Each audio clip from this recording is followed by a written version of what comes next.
Hey everyone, my name is Masa and I work for Lightly. In this very short tutorial, I want to show you how you can perform text search inside LightlyStudio. So, for example, let's say you have a large data set. It can even be unlabeled, such as in my case here. So, as you can see, I don't have any labels.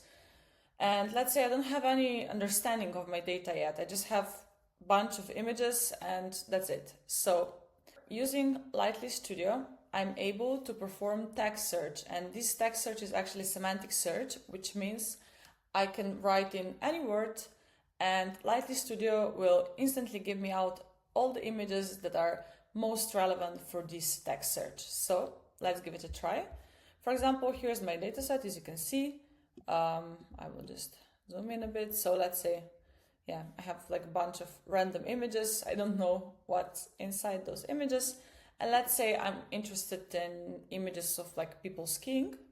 I have this search bar here, and I can just search by description. So let's say skiing, press enter, and voila! As you can see, all the images here are now related to skiing.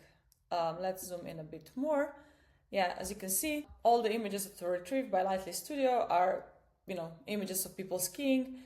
And at the same time, you can also see the similarity scores. So, how relevant are, or like how similar are those images for the description skiing. Yeah. So that's it. I hope you enjoyed this very short tutorial and see you in the next one. Bye.